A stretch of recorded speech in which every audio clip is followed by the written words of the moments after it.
I just want to complain. I just want to call in and complain All right. because no one complains the way I complain. That's true. I have a big problem right now with the scouting of this team. Okay.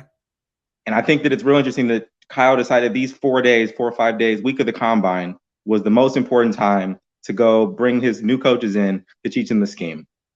Last year, I know you said it first. It was very possible that last year they decided on Trey Lance in 2020. They didn't do real scouting again in 2021. They kind of brushed off Justin Fields, like you said. Yeah. Mac Jones, 1 year starter. Maybe they didn't feel like they had enough on him. They did no scouting on Davis Mills. You sent John Lynch up there, who isn't a scout, go up there to twiddle his thumbs and be good at networking because he's so great at that. Does no scouting at Davis Mills combine. There's no talk of that. If you want a guy that's under center playing in a pro style offense, you have a GM that's supposed to be networking at Stanford. He had no idea Davis Mills was a quarterback. If Davis Mills had gone back to Stanford and were in this draft class, he'd be the number 1 quarterback taken. Every quarter, the top 6 from last year that's right. would be in contention. They'd be the top 6 again.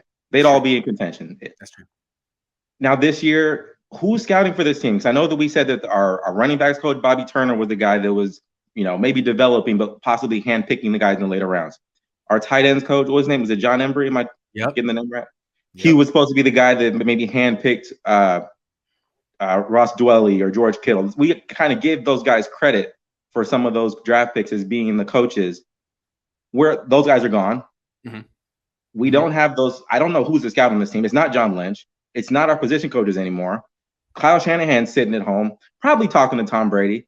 That was like the one thing that made me feel better was the first day of the combine. I'm watching it. Adam Schefter comes up and he says, "Oh, Tom Brady's at home at his parents' house, sleeping in the same race car bed he grew up as a kid."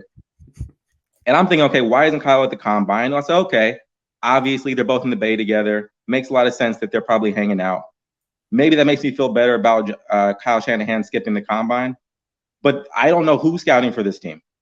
Everything last year that we thought they liked in a position group, long arms at receiver, outside runners at running back, guards that can move, all out the window. None of that. Yeah, that's right. Like, what the hell? Who decided Aaron Banks and Trey Sermon were fits here?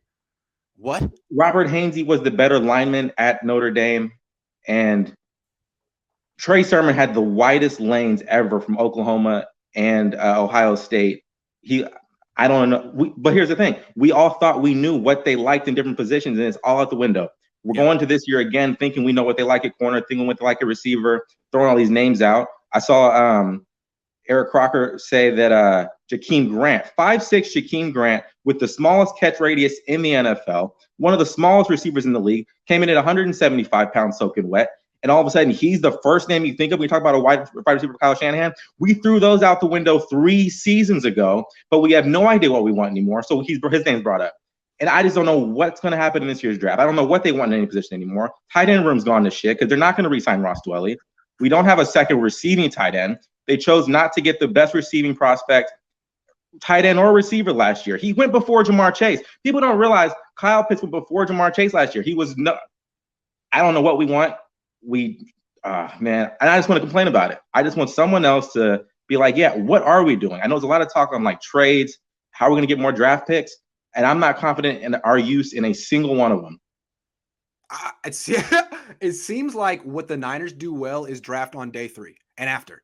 Because to me, I think they're not necessarily drafting for upside. They're drafting for scheme fits, and that's why their position coaches get involved, and they basically pick their own players. I think that's what happens a lot. But the first 2 rounds, I mean, is that a John Lynch production? Is that the scouting department? Like, they've had so many freaking misses that it's hard to say what they're looking for.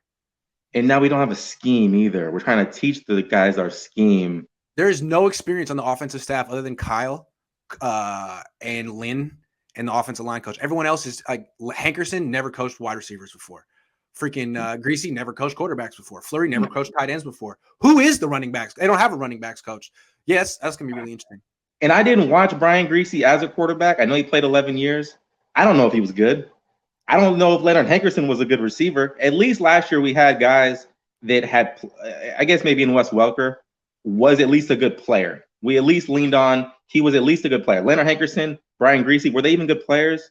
No. I don't know. No. Hold on. Greasy got replaced by freaking Plummer, if I remember correctly. And Plummer was way better than him. And I don't think Brian Griese even called the game. I don't know if he even sees the game well from the booth. No, I never really liked his announcing. He's always Jake Plummer replaced him and was way freaking better. That's what you got to remember. Brian Griese was supposed to be the heir apparent to John Elway, couldn't move, got replaced by Jake Plummer, and all of a sudden that offense took off with Jake Plummer because he was that much better than Griese. I know they're going to keep calling us the faithful. I have very little faith in the direction that they chose to go with. But I mean, they had all these options last year. They kind of knew Rodgers and Brady were options for them. They could have done what we've done in the history of the 49ers franchise organization is we don't really take quarterbacks in the first round. Montana, Garcia, Young, Kaepernick, all of our guys that have kind of taken us to any success as far as championship games, at least, getting to a Super Bowl. None of them were first round quarterbacks. If we had the option of sticking with that theme, we didn't. We kind of had the option of waiting a year, knowing we had 2 years with Jimmy, seeing what other veterans we wanted. That we had that option, kind of still possibly going that route. But they knew what options that they had. They chose. They went the one they chose the one they went with. But yeah, they chose this. They chose this. Yeah. Well, this was an epic rant, man. I hope you come back and do it again sometime. All right, thanks, Grant. Thanks for your time, man.